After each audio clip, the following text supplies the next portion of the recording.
साथियों नमस्कार। आज की वीडियो में हम दो तीन मुख्य बातों के ऊपर चर्चा करेंगे।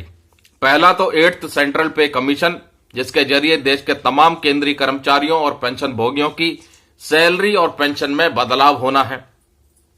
दूसरा, पीस लोकेशन में डिसेबिलिटी हुई और डिसेबिलिटी की असेसमेंट भी 50% से ज्यादा है, लेकिन neither attributable to nor aggravated to होने की वजह से डिसेबिलिटी पेंशन रिजेक्ट कर दी गई डिपार्टमेंट की तरफ से।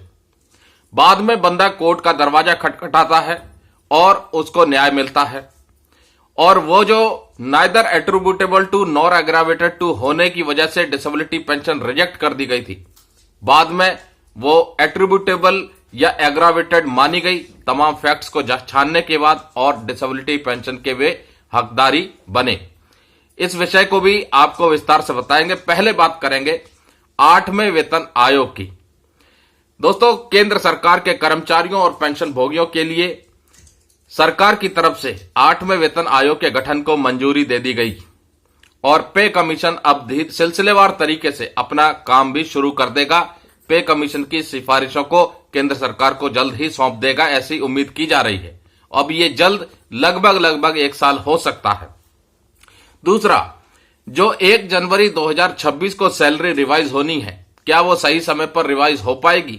उसके लिए अब थोड़ी सी संभावनाएं कम होती हुई नजर आ रही हैं। उसका कारण प्रमुख यह बताया जा रहा है, फाइनेंशियल एक्सप्रेस की रिपोर्ट को अगर हम ध्यान दें तो उसमें उन्होंने कहा कि वित्त मंत्री निर्मला सीतारमण जी ने जो अभी हाल ही में केंद्रीय बजट पेश किया, उसमें 8वें वेतन आयोग को लेकर के कोई भी अनाउंसमेंट नहीं की, और ना ही कोई बजट निर्धारित किया गया 8th सेंट्रल पे कमीशन के लिए, जो कि केंद्र सरकार के कर्मचारियों और पेंशन भोगियों की सैलरी और पेंशन रिवाइज होने पर जो खर्चा आता, उसका कोई भी बजटरी अनाउंसमेंट भी नहीं था, कोई भी एलोकेशन नहीं था।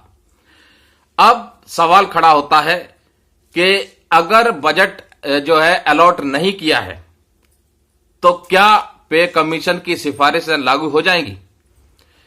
अब इसके लिए हमें अगले साल के बजट तक का कम से कम इंतजार करना होगा, और इसलिए करना होगा कि पे कमीशन जब अपनी सिफारिशें केंद्र सरकार को सौंपेगा 8th सेंट्रल पे कमीशन के संदर्भ में, तो उसमें फैक्टरिंग किया जाएगा कि कितना फंड लग सकता है, जो खर्चा बैठ सकता है सरकार का, और उस खर्चे का अलग से एलोकेशन किया जाएगा।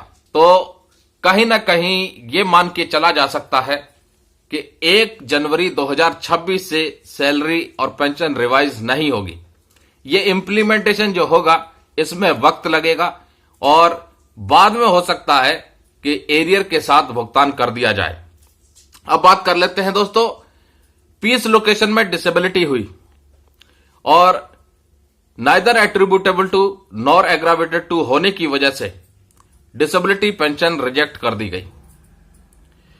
इसके बाद संभावना क्या है? दोस्तों, जैसा कि मैं हर बार बताता हूं, और कहीं ना कहीं इस चीज को प्रूफ करना पड़ेगा कि जो आपकी डिसेबिलिटी हुई उसमें सर्विस फैक्टर्स इन्वॉल्व थे। ऐसे में कनेक्शन एस्टेब्लिश जब तक नहीं होता है इन्वॉल्वमेंट ऑफ सर्विस फैक्टर का और आपकी डिसेबिलिटी का, तब तक neither attributable to nor aggravated to मानी जाएगी।